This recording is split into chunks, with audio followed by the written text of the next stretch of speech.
El lado activo del infinito, parte 12. Bien, en esta parte tocaremos la interacción de energía en el horizonte, en la sección Más allá de la sintaxis. Empecemos. La claridad del acomodador trajo un nuevo ímpetu a mi recapitulación. Un nuevo humor reemplazó el... Desde ese momento, empecé a recordar sucesos de mi vida con una claridad enloquecedora. Era exactamente como si una barrera hubiera sido construida dentro de mí, que me mantendría rígidamente atado a recuerdos magros y borrosos, y el acomodador la había derribado. Mi facultad para recordar antes de ese suceso había sido una vaga manera de referirme a las cosas que habían pasado, pero que casi siempre quería olvidar. Básicamente, no tenía interés alguno en recordar nada de mi vida. En verdad, no veía ningún valor en este ejercicio inútil de la recapitulación que don Juan casi me había impuesto. Para mí, era una tarea que instantáneamente me cansaba, y lo único que ganaba era darme cuenta de mi incapacidad para concentrarme. No obstante, yo había escrito obedientemente la lista de personas y me había involucrado en un esfuerzo fortuito de cuasi recordar mis interacciones con ellas. Mi falta de claridad en poder enfocarme en esas personas no me disuadió. Cumplí lo que consideraba mi deber, a pesar de mis verdaderos sentimientos. Con la práctica, la claridad de mis recuerdos mejoró muchísimo a mi parecer. Podía, por así decirlo, descender sobre ciertos sucesos claves con cierta agudeza, a la vez pavorosa y gratificante. Sin embargo, después de que don Juan me presentó con la idea del acomodador, el poder de mis recuerdos se convirtió en algo que no tenía nombre. El seguir mi lista de personas hizo que la recapitulación fuera muy formal y exigente, tal como lo quería don Juan. Pero de vez en cuando algo en mí se soltaba, algo exigía que me enfocara en sucesos que no tenían nada que ver con mi lista. Sucesos cuya claridad era tan enloquecedora que terminaba atrapado y sumergido en ellos, quizá más intensamente que durante la experiencia misma.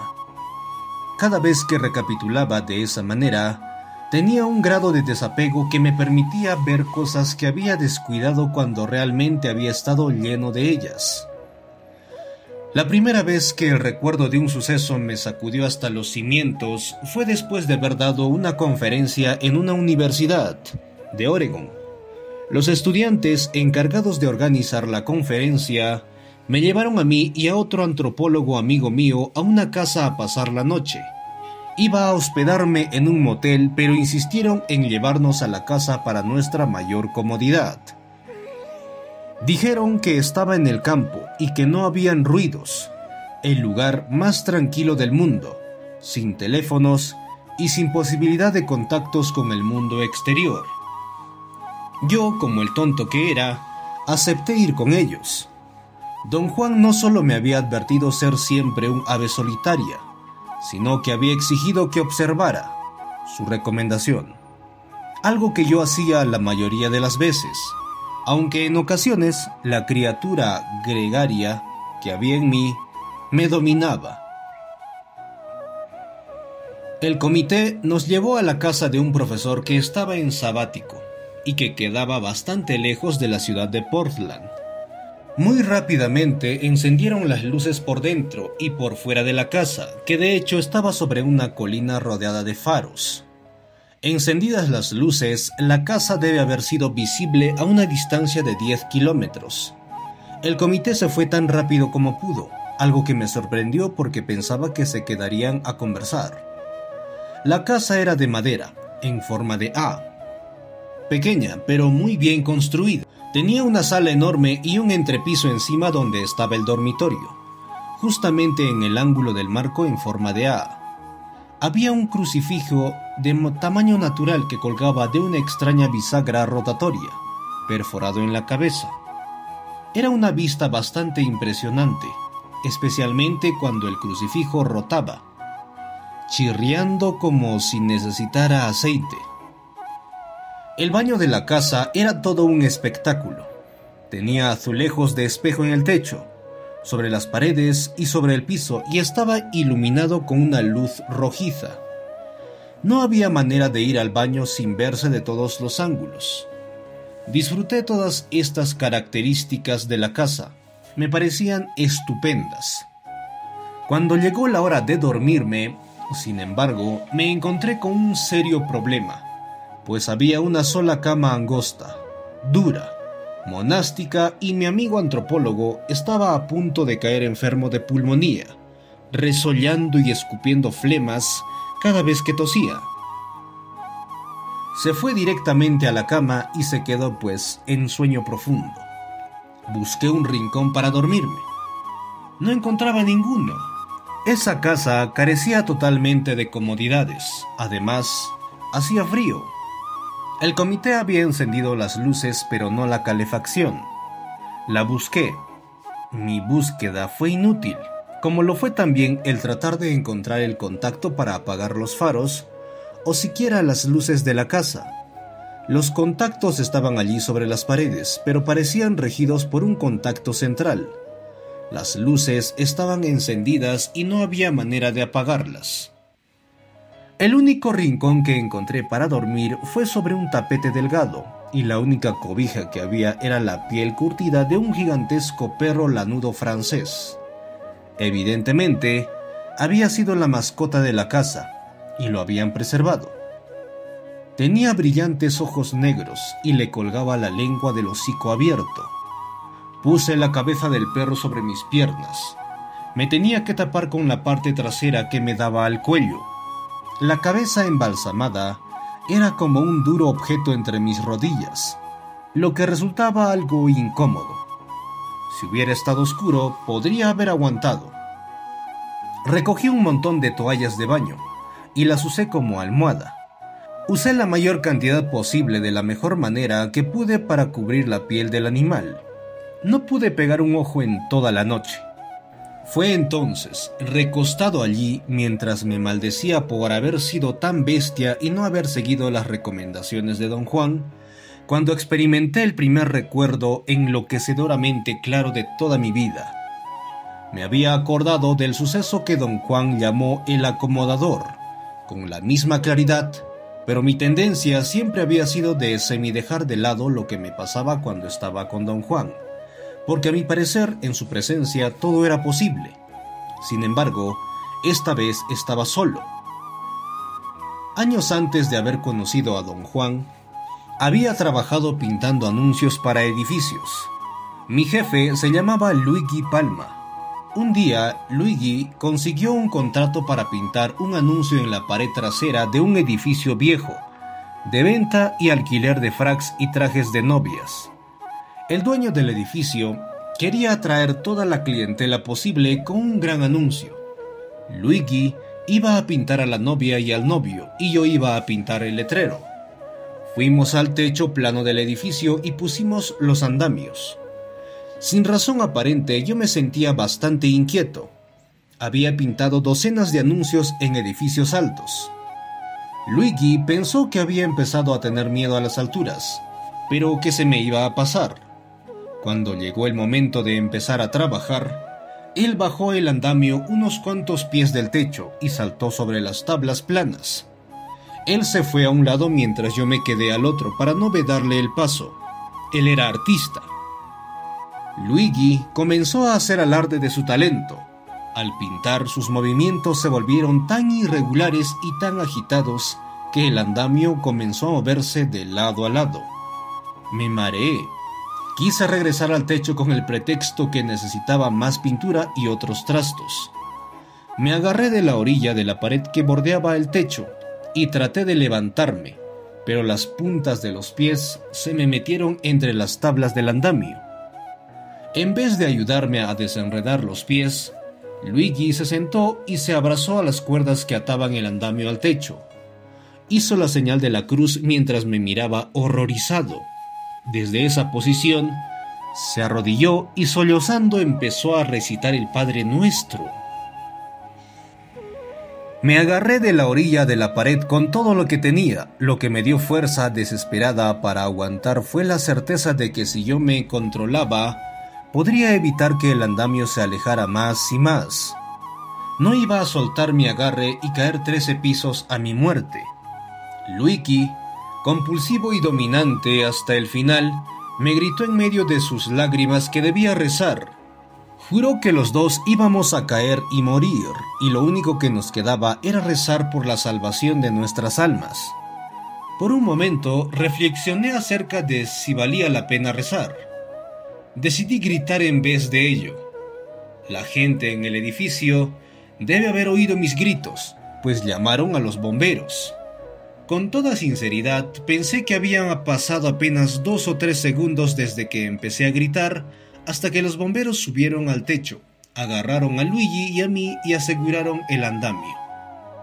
En realidad, yo había pasado 20 minutos colgado del costado del edificio. Cuando los bomberos finalmente me subieron al techo, perdí todo vestigio de control. Vomité sobre el piso duro del techo. Mi estómago estaba revuelto de terror y del fétido olor de la brea derretida. Hacía mucho calor. La brea entre las grietas de las hojas rasposas que cubrían el techo se derretía con el calor. La experiencia había sido tan penosa que no quería recordarla y terminé alucinando que los bomberos me habían metido en un cuarto amarillo y acogedor.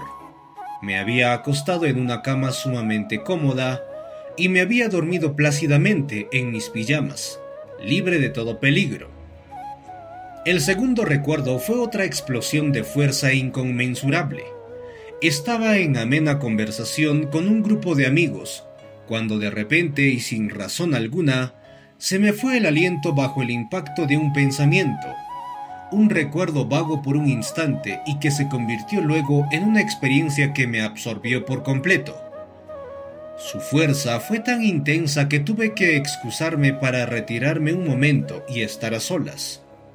Mis amigos parecieron comprender mi reacción. Se retiraron sin hacer comentario. Me estaba acordando de un incidente que me había ocurrido el último año de la escuela preparatoria. Mi compañero y yo, al caminar al colegio, solíamos pasar delante de un enorme caserón con rejas de hierro negras de unos 5 metros de altura, que terminaban en afiladas puntas. Detrás de la reja había un enorme jardín, verde y bien cuidadito, y un perro, gigantesco y feroz pastor alemán. Todos los días fastidiábamos al perro y dejábamos que se nos abalanzara.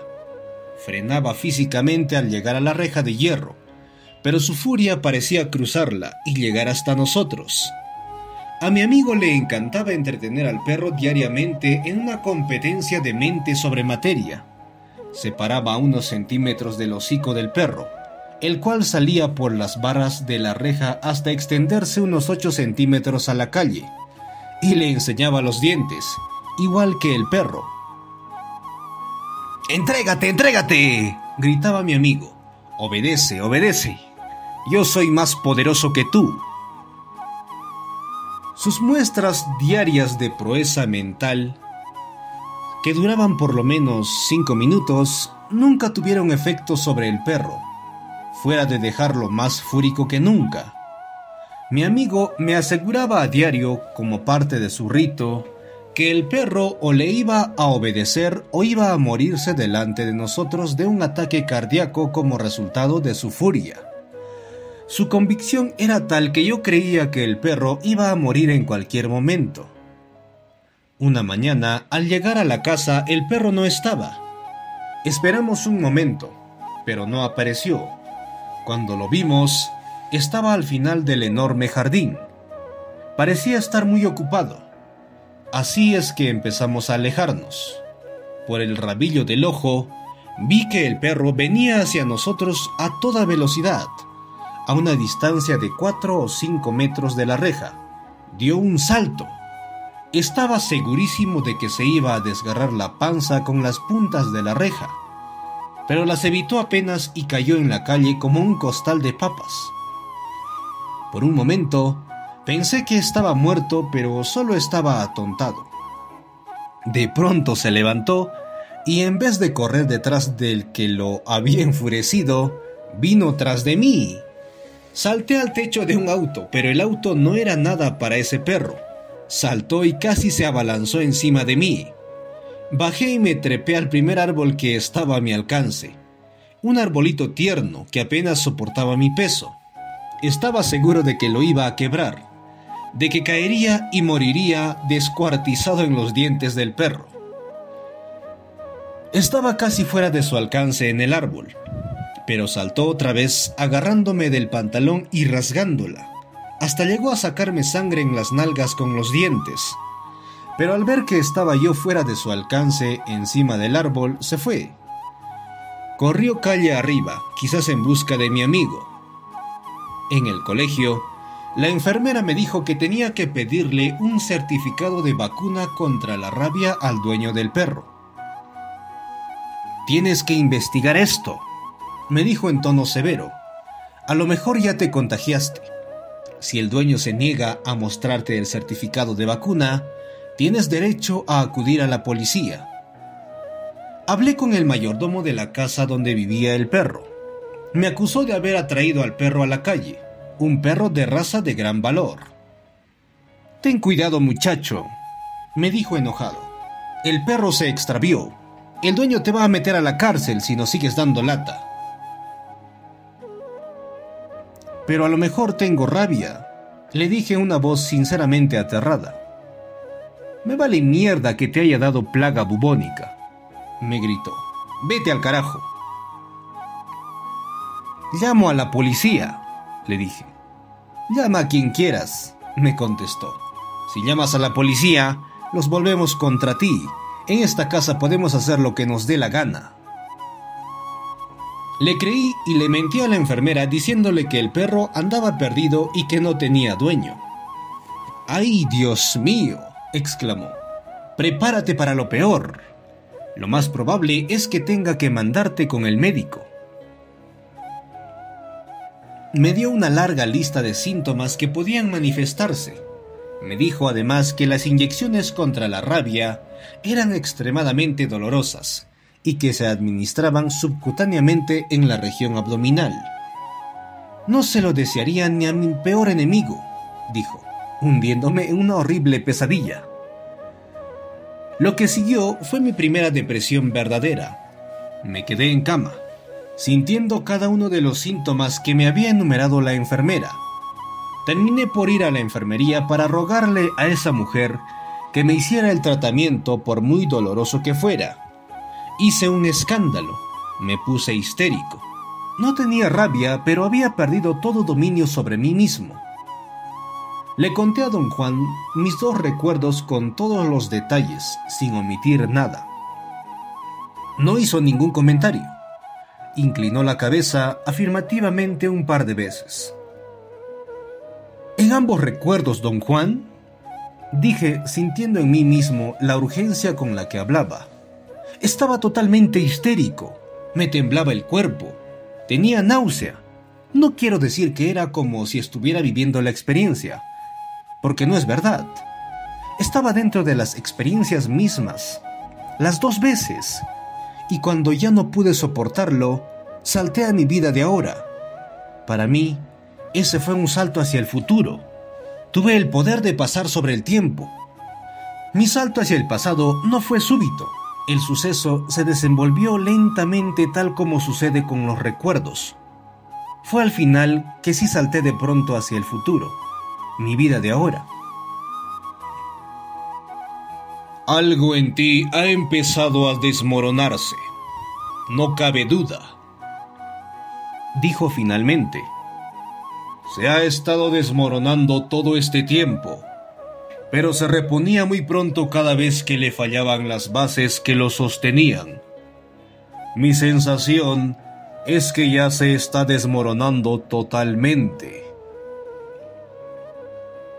Después de un largo silencio, don Juan explicó que los brujos del México antiguo creían, como ya me había dicho, que tenemos 2 mentes y que solo una de ellas es nuestra, Yo siempre había comprendido que nuestras mentes tenían dos partes, y que una de ellas se mantenía en silencio, porque la fuerza de la otra parte le negaba poder expresarse.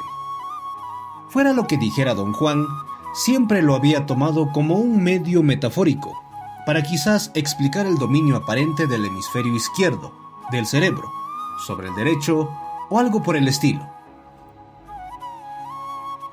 La recapitulación contiene una opción secreta, dijo don Juan. Tal como te dije que la muerte contiene una opción secreta, una opción que solo los brujos la utilizan. En el caso de la muerte, la opción secreta es que los seres humanos pueden retener su fuerza vital y renunciar solamente a su conciencia, el resultado de sus vidas. En el caso de la recapitulación, la opción secreta que solo los brujos eligen es la de acrecentar sus verdaderas mentes. La inquietante memoria de tus recuerdos, prosiguió, solo puede venir de tu mente verdadera. La otra mente que todos tenemos y compartimos es, diría yo, un modelo barato, económico, de igual tamaño para todos. Pero este es un tema para más tarde. Lo que ahora tenemos delante es el principio de una fuerza desintegrante. Pero no es una fuerza que te está desintegrando. No quiero decir eso. Está desintegrando lo que los brujos llaman la instalación foránea que existe en ti y en cada ser humano. El efecto de la fuerza que se te viene encima, que está desintegrando la instalación foránea, es que saca a los brujos de su sintaxis. Había estado atento a lo que me decía don Juan, pero no podía decir que lo hubiera comprendido. Por alguna extraña razón, para mí tan desconocida como la causa de mis vivas memorias, no pude hacerle ninguna pregunta. «Comprendo lo difícil que es para ti», dijo don Juan de pronto, «el tener que lidiar con esta faceta de tu vida. Todos los brujos que conozco han pasado por esto. Al experimentarlo, los machos sufren infinitamente más daño que las hembras. Supongo porque la mujer es por naturaleza más duradera. Los brujos del México antiguo, actuando en grupo, hicieron lo posible por sostener el impacto de esta fuerza desintegrante.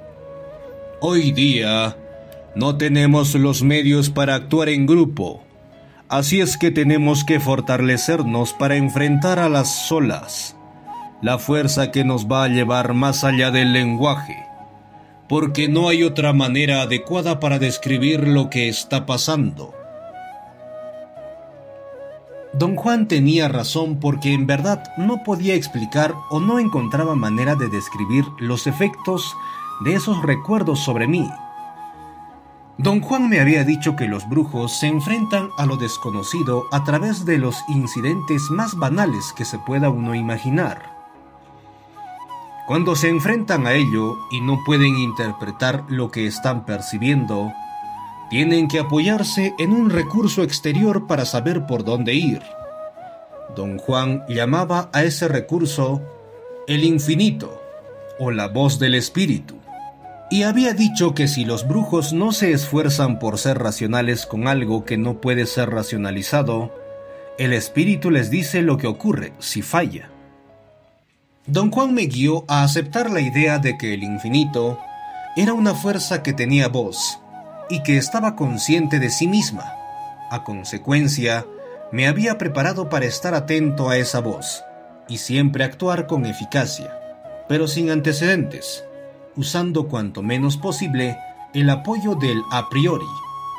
Esperé impacientemente a que la voz del espíritu me dijera el sentido de mis memorias, pero no pasó nada.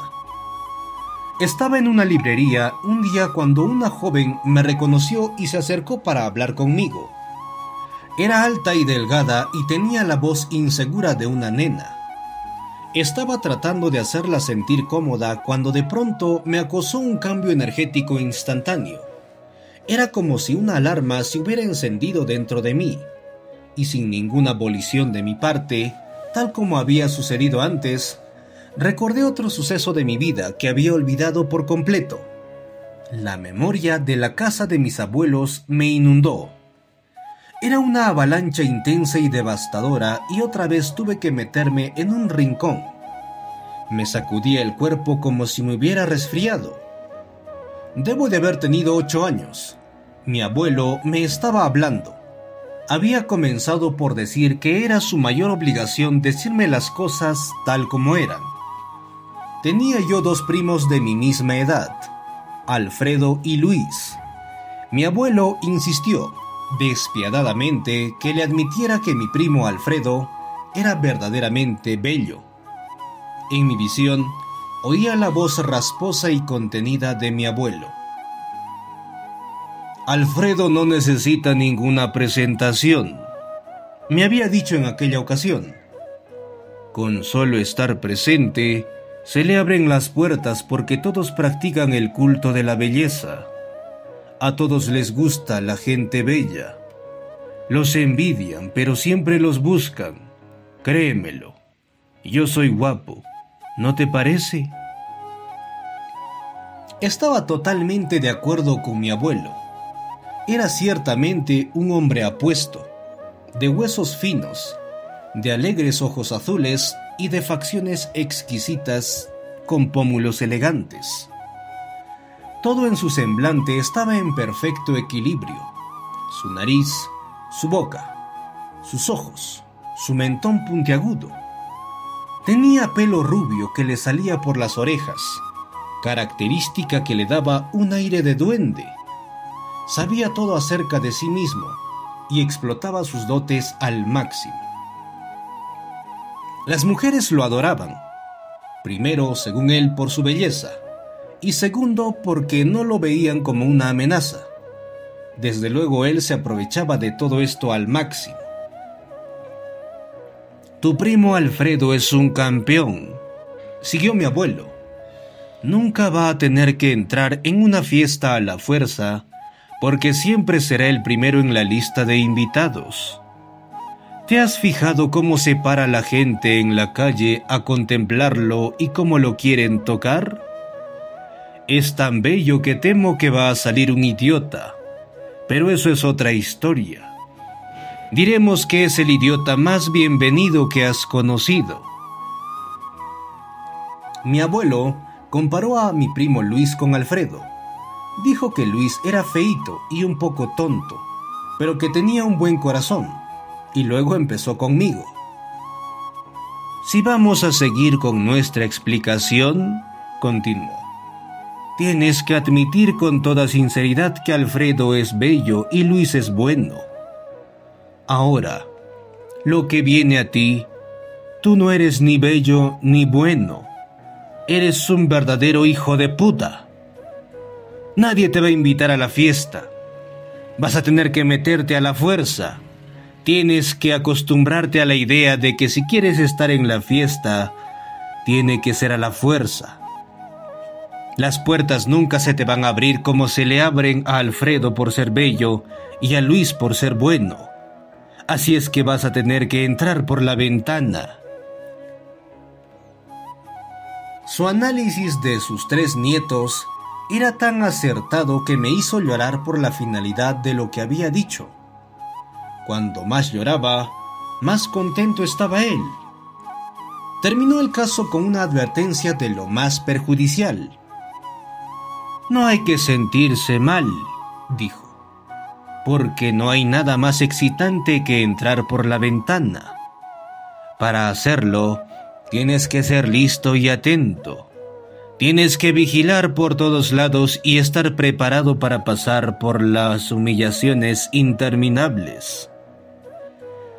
Si tienes que entrar por la ventana, siguió, es porque de seguro no estás en la lista de invitados. Tu presencia no es bienvenida. Así es que tienes que trabajar como una bestia para quedarte. La única manera que conozco es poseyendo a todos. Grita, exige, aconseja. Déjale saber que eres tú el que manda. ¿Cómo te pueden echar si eres tú el que manda? El recuerdo de esta escena me conmovió profundamente. Había enterrado este incidente tan a fondo que lo había olvidado por completo. Lo que sí recordaba siempre y sin embargo, era su advertencia de siempre ser el que manda, que me debe haber repetido año tras año una y otra vez. No tuve oportunidad de examinar este suceso o reflexionar sobre el asunto, porque otro recuerdo olvidado salió a la superficie. En él estaba con la chica con la que me iba a casar. En aquel entonces, los dos estábamos ahorrando para casarnos y tener nuestra propia casa. Me oí exigiéndole que teníamos que tener una cuenta bancaria juntos. No podía ser de otra manera. Sentía la necesidad de echarle un discurso sobre la frugalidad. Me oí diciéndole dónde debía hacer sus compras de ropa y cuánto debía pagar como máximo. Luego, me vi dándole lecciones de conducir a su hermana menor y alocándome cuando me dijo que pensaba salirse de la casa de sus padres. La amenacé con acabar con las lecciones. Empezó a llorar, confesando que tenía un amorío con su jefe. Salté del auto y empecé a dar patadas contra la puerta. Pero no era todo. Me oí diciéndole al padre de mi novia que no se mudará a Oregón, donde pensaba irse. A grito pelado le dije que era una estupidez. De veras creía que mis razonamientos eran certeros. Le presenté cifras para demostrar las pérdidas que iba a sufrir y que había calculado yo meticulosamente. Al no hacerme caso, golpeé la puerta y me salí, temblando de rabia. Encontré a mi novia en la sala, tocando la guitarra. La agarré de las manos, gritándole que abrazara la guitarra en vez de tocarla como si fuera más que un simple objeto. El afán de imponer mi voluntad se extendía sobre todo. No hacía yo distinciones, no importaba quién estuviera cerca de mí. Estaban allí para que los poseyera y amoldara según mis caprichos.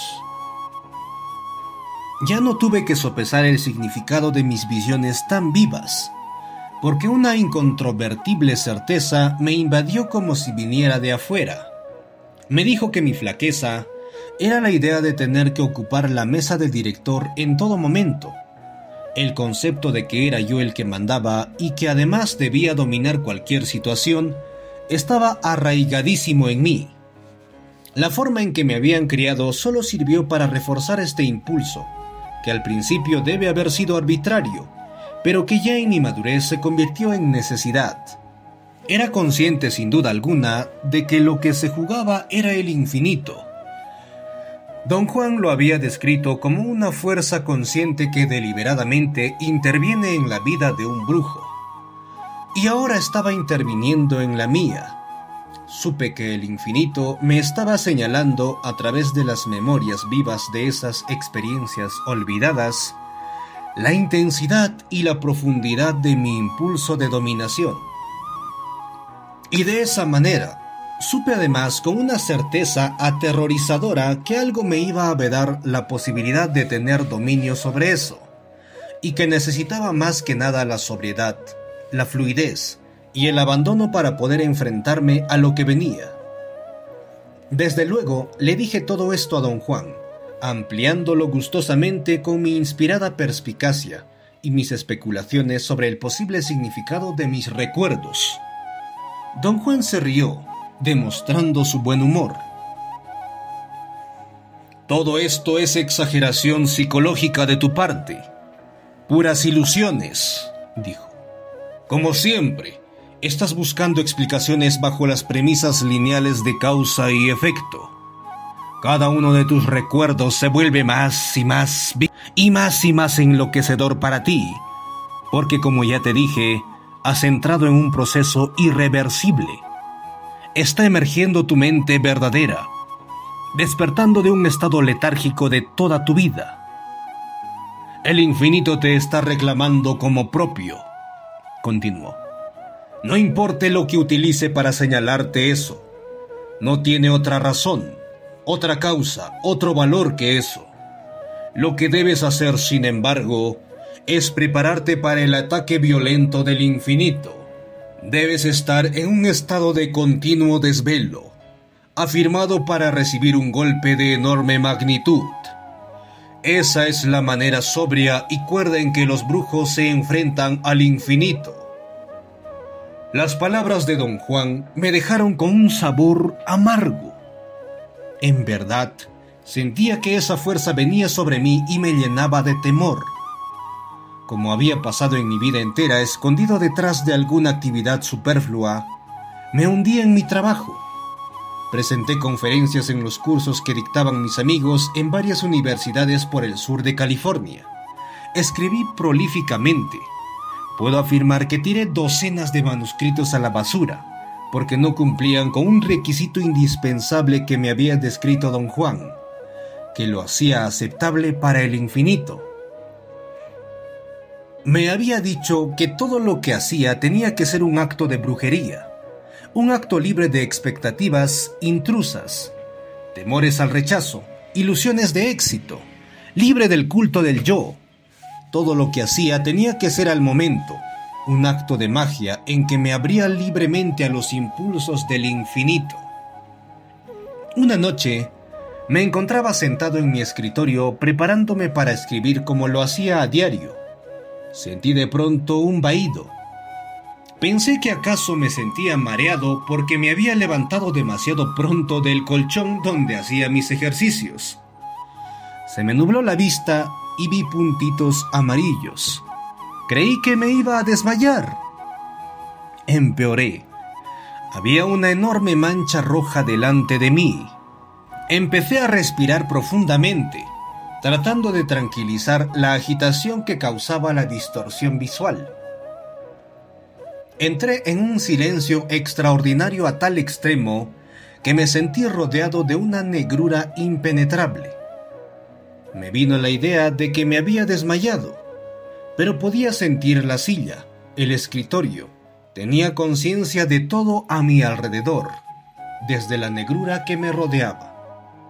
Don Juan había dicho que los brujos de su linaje consideraban que uno de los resultados más codiciados del silencio interno era una interacción específica de energía que siempre se anuncia con una profunda emoción. Él sentía que mis recuerdos eran medios para agitarme al extremo de poder experimentar esa interacción. Tal interacción se manifestaba a través de matices que se proyectaban en el horizonte del mundo de la vida cotidiana, fuera una montaña, el cielo, una muralla o simplemente la palma de la mano.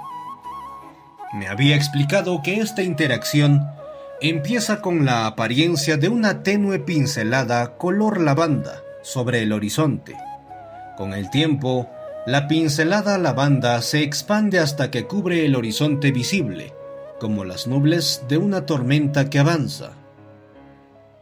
Me aseguró que se ve un punto rojizo, de un peculiar y rico color granate, como si hiciera explosión dentro de las nubes color lavanda. Afirmó que al adquirir mayor disciplina y experiencia los brujos, el punto color granate se expande y finalmente estalla en pensamientos o visiones, o en el caso de un hombre de letras, en palabras escritas. Los brujos o bien ven visiones engendradas por la energía, oyen pensamientos a través de palabras habladas, o leen palabras escritas. Esa noche allí delante de mi escritorio, no vi ninguna pincelada lavanda, ni vi nubes que avanzaban. Estaba seguro de no tener la disciplina que requieren los brujos para tal interacción de energía, pero sí tenía una enorme mancha color granate delante de mí. Esta enorme mancha, sin ningún preámbulo, estalló en palabras desasociadas que leí como si salieran de una máquina de escribir sobre una hoja de papel. Se movían con una rapidez tan exagerada delante de mí que me era imposible leer nada. Entonces, oí que una voz me explicaba algo. Otra vez, El ritmo de la voz no cuadraba con mi oído. Las palabras se confundían, haciendo imposible el escuchar algo sensato. Como si no bastara, empecé a ver escenas de esas provocadas por el hígado, como las que se sueñan después de haber comido muy pesado. Eran barrocas, oscuras, siniestras. Empecé a girar hasta que me dio náuseas. Allí se terminó todo. Sentía el efecto de todo lo que me había pasado en cada músculo de mi cuerpo. Estaba rendido. Esta intervención violenta me había dejado frustrado y colérico. Fui corriendo a casa de don Juan para contarle lo sucedido. Sentía que necesitaba de su ayuda más que nunca. La brujería y los brujos no son gentiles, comentó don Juan después de oír mi relato. Esta es la primera vez que desciende el infinito sobre ti de tal manera. Fue como un asalto. Fue una toma de posesión total de tus facultades. Con respecto a la velocidad de tus visiones, tú mismo tendrás que ajustarla. Para algunos brujos es trabajo de toda una vida. Desde ahora en adelante, la energía va a aparecer delante de ti como si estuviera proyectada sobre una pantalla de cine. Que entiendas o no la proyección, siguió, es otra cosa. Para interpretarla con precisión, necesitarás experiencia. Mi recomendación es que no seas tímido y que empieces ahora mismo. Lee la energía sobre la pared. Está emergiendo tu verdadera mente y no tiene que ver con la mente que es una instalación foránea. Deja que tu mente verdadera se ajuste a la velocidad. Mantente en silencio y no te preocupes, pase lo que pase. Pero don Juan, ¿es posible todo esto? ¿Puede uno leer la energía como si fuera texto? Le pregunté abrumado por la idea.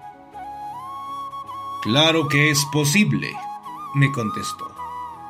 En tu caso no solo es posible, sino que te está ocurriendo, ¿no? Pero, ¿por qué leerla como si fuera texto? Insistí, aunque era una insistencia retórica. Es afectación de tu parte, me dijo. Si leyeras el texto, lo podrías repetir a la letra, pero si trataras de ser un espectador del infinito en vez de un lector del infinito, te darías cuenta de que no podrías describir lo que estás mirando y terminarías diciendo babosadas, incapaz de verbalizar lo que atestiguas. Lo mismo si trataras de oírlo. Esto, desde luego, es específicamente para ti. De todos modos, el infinito escoge. El guerrero viajero simplemente cede a su elección. Pero ante todo, añadió después de una pausa premeditada, no te abrumes por el suceso porque no puedes describirlo. Es un suceso más allá de la sintaxis de nuestro lenguaje. Fin de la parte 12 y fin de la interacción de energía en el horizonte, en la sección más allá de la sintaxis. Bien, pues gracias por escucharnos y acompañarnos. Nos encontraremos en la parte 13. Viajes por el oscuro mar de la conciencia. Bien, un abrazo a la distancia y adiós.